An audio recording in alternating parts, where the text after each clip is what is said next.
Hello, Tiffany. This is Sudha here. I sent an email to you over the weekend to send the updated term sheet to the client first thing in the morning, considering the time difference. I hope he has it because we are getting on a call in just half an hour with the client and the investment guys. Oh, Sudha, I'm so sorry. I'm out at lunch now. We'll revert to you as soon as I reach my desk. Oh, but Tiffany, fuming and fretting as if that response had to be swallowed or escalated or reacted upon. Toastmasters, this was a US $2 million deal. And look at what Tiffany thinks is important. Good evening, fellow Toastmasters and distinguished guests. Was that a moment of indulgence of emotional intelligence? It's definitely not like IQ, where people brag about it all the time. As in doing so, it does not seem that you're emotionally intelligent anyway. Emotional intelligence, it's just being aware of your emotions. Isn't that easy? Of course not, guys. It's so difficult. We deal with so many Tiffany's in our day-to-day life, and by the time we come home and put our pillow on the bed and we go to sleep, you might be still counting. As a part of this project, thanks to Toastmasters, I had an opportunity to experience very closely because I had to journal where are my emotions going out of track. So there will be very many instances. In fact, I have a 500-page notebook in just 2 weeks where I was recording my emotional intelligence spurs. So basically, just imagine this. You're driving down the road in your car, right? In a stormy night, when you pass a bus stop and you see three people standing there waiting for the bus. An old lady who looks about to die anytime, an old friend who once saved your life, and the perfect partner you've been dreaming for. Which one would you actually choose to offer a ride? Varun, do you want to give a go on that? I'm sorry, I was lost. I was doing something else. I'm sorry. Okay, never mind. That's what happens when you're distraught with emotions. We are confused. So, emotionally intelligent person will actually step back and maybe work out in the way that I would give the car keys to my old friend and ask him to drive the old lady to the hospital. And I would stand behind and wait for the bus with the partner of my dreams.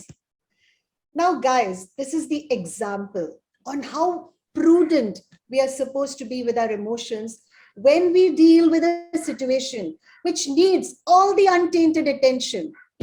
Our reaction stems out of our biases, complexes, fears, state of mind, ignorance at that moment. The backlash of a wrong move, oh, that's another story. It can be a very expensive one.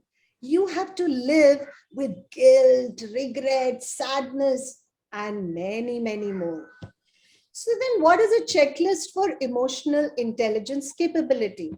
According to me, you must have self awareness. Be aware of your high and low moods and also what triggers them. Self regulation, very difficult one to follow. You can't even control your smoking habits. Where are you going to control intelligence or emotions?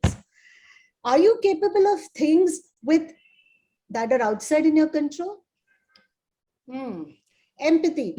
Can you respectfully communicate with others, especially people from other cultures, ethnicity, religions, and even economic disparity? Haven't we seen people shouting at servants like they own them? Disgusting. Act calm under pressure. Now, meditate, yoga, keep your cool, and develop the skill of learning to manage stress when the pressure rises also shows emotional intelligence. Now, in this pursuit of knowledge, I realized that it's difficult to always demonstrate emotional intelligence. You have to be a superman at this or superwoman. Even great leaders, Mahatma Gandhi and Nelson Mandela, showed vulnerable moments. But Toastmasters, if you don't try, you're definitely going to be left in the corporate, social, or even the family circles, as people don't want to be around people who can't handle emotions. There are very few people who can actually do it right. You might think age or experience is something that comes with emotional intelligence. No, you will be surprised when you actually peel the surface. People are so immature even at 70. And I realized there is no age or experience as an issue. So, if you want to be self aware, start journaling, read the instances, introspect, share with a mentor how you felt and why you felt so. Try using a mental pause, a robotic one inside your mind before you react or answer to any question. It's important to do a temperamental analysis. Now, what is that? Always understand where the opposite person is operating from, his genetic inheritance, his physical attributes, life experiences, environmental conditions under which he's born. That's how you become empathetic towards the person. So, when our tendencies of emotional intelligence have been put in place during our formative years, because it depends upon surroundings, I mentioned, by our parents and guardians, it is a skill that we all can develop and hone. People with high emotional intelligence are definitely quicker to recover from unhappy experiences, and they're generally less vulnerable to anxiety. They channel their negative emotions in a positive way. For the seeker, which was me, it is a journey of experiences, reconciliations, mistakes made, lessons learned, sacrifices made, egos burnt, enlightenment that you finally have something different from the people around you because you're getting there. So, friends, as there may be many Tiffany's in a day, as I told you, emotional intelligence is an ability to recognize and understand emotions of others and your ability to use this awareness to manage your behavior and relationships. I'm okay, you're also okay. Over to you, Toastmaster of the day. Thank you.